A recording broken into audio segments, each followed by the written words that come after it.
بسم اللہ الرحمن الرحیم۔ السلام علیکم دوستو، کیا حال ہے؟ دوستو، آج پھر ایک نئی خوبصورت سی سٹوری کے ساتھ میں آپ لوگوں کے ساتھ مخاطب ہوں۔ آپ لوگوں نے ویڈیو کو مکمل دیکھنا ہے اور اپنے دوستوں کے ساتھ شیئر ضرور کرنا ہے۔ دوستو، آج کی ویڈیو کا عنوان ہے ماں کی دعا۔ یہ سچا واقعہ ہے۔ گاؤں کی تنگ گلیوں میں ایک بوڑھی عورت رہتی تھی۔ اس کے چہرے پر وقت کے نشان تھے، مگر آنکھوں میں محبت اور روشنی تھی، اور اس کا بیٹا ارسلان اس کی زندگی کی واحد امید تھا۔ باپ کا سایہ بہت پہلے اٹھ گیا تھا اور ارسلان ابھی چھوٹا سا بچہ تھا۔ ماں نے محنت مزدوری کر کے اور دوسروں کے کپڑے سی کر اسے پالا، اور خود بھوک برداشت کر کے اور کبھی سردی میں کانپتے ہاتھوں سے روٹی بنا کر اپنے بیٹے کو پڑھایا اور پالا۔ ہر رات سونے سے پہلے وہ بیٹے کے سر پر ہاتھ رکھ کر کہتی، بیٹا تو بڑا آدمی بنے گا، لیکن یاد رکھنا سچی کامیابی ماں کی دعاؤں میں ہوتی ہے۔ وقت گزرتا گیا، ارسلان نے تعلیم مکمل کی، شہر گیا، نوکری ملی اور آخر کار وہ ایک بڑی کمپنی کا افسر بن گیا۔ اب اس کی زندگی بدل گئی تھی۔ نیا شہر، نیا فلیٹ، نئے لوگ، نئی دنیا۔ ماں نے کئی بار دل میں سوچا کہ وہ اپنے بیٹے کو ملنے چلے گی اور وہاں پر جا کر دیکھے تو صحیح کہ اس کا بیٹا وہاں پر رہتا کس طرح ہے، وہاں پر اس کی زندگی کیسی ہے، وہ یہ دیکھنا چاہتی تھی۔ اور ماں تو آخر ماں ہوتی ہے۔ ماں نے ایک دن بیٹے کو شہر ملنے کے لیے اپنا پرانا شال اوڑھا، ہاتھ میں ایک پرانا تھیلا اٹھایا اور دل میں خوشی لیے بیٹے کو ملنے کے لیے چلی۔ دروازے پر پہنچ کر وہاں پر دستک دی۔ نوکر نے دروازہ کھولا۔ ماں بولی، بیٹا ارسلان گھر پر ہے؟ میں اس کی ماں ہوں، گاؤں سے آئی ہوں، اسے ملنا ہے۔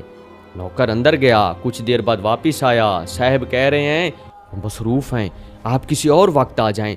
ماں نے ایک لمحے خاموشی اختیار کی، پھر آہستہ مسکرا کر بولی، اچھا بیٹا ٹھیک ہے، میں چلتی ہوں، بیٹا مصروف ہوگا۔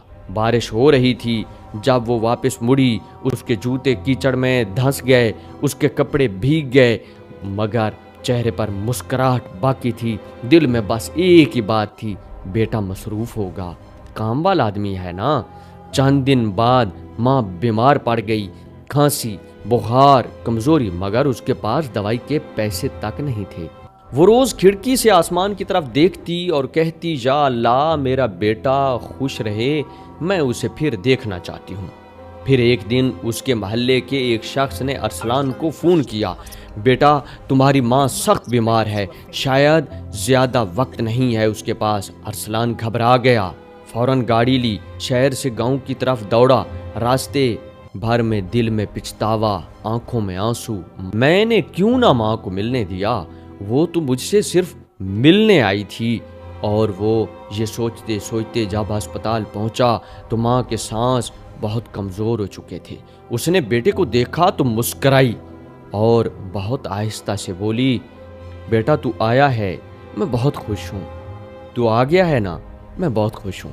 پھر اس کے بعد ارسلان نے ہاتھ تھام لیا اور بولنے لگا، امی میں بہت شرمندہ ہوں، مجھے معاف کر دو۔ ماں نے لرزتے ہاتھوں سے اس کا چہرہ چھوا اور کہا، بیٹا میں ناراض نہیں ہوتی، تو میری زندگی کی سب سے بڑی کامیابی ہے، اور اگر تو خوش ہے تو میں مطمئن ہوں۔ پھر اس نے آسمان کی طرف دیکھا اور آہستہ سے کہا، یا اللہ میرے بیٹے کو ہمیشہ سلامت رکھنا، میں نے کوئی خطا دیکھی ہے تو اپنی دعا سے اسے معاف کرتی ہوں۔ اور یہ کہہ کر اس کے ہاتھ نیچے گر گئے۔ ہمیشہ کے لیے وہ اس جہان فانی سے رخصت ہو گئی۔ ارسلان چیخ مار کر رو پڑا۔ پوری زندگی کی کامیابی اب ایک خاموش لاش کے سامنے اسے بیکار لگ رہی تھی۔ وہ اپنے دفتر کی فائلیں، بڑے عہدے اور گاڑی سب کچھ بھول چکا تھا، بس ماں کے قدموں میں سر رکھ کے روتا رہا۔ دوستو، آج اس مختصر سی سٹوری میں ہم نے یہ سیکھا کہ ماں کی محبت دنیا کی سب سے پاک محبت ہوتی ہے۔ جب وہ زندہ ہو اس کی قدر کرو، کیونکہ اس کے بعد صرف دعائیں رہ جاتی ہیں۔ رزق، شہرت، کامیابی سب کچھ مل سکتا ہے، مگر ماں کی دعائیں ایک بار چلی جائیں تو پھر واپس نہیں آتی۔ دوستو، آج کی آپ کو یہ سٹوری کیسی لگی؟ آپ نے کمنٹ سیکشن میں ضرور بتانا ہے۔ ملتے ہیں نئی ویڈیوز کے ساتھ۔ اللہ نے کے بعد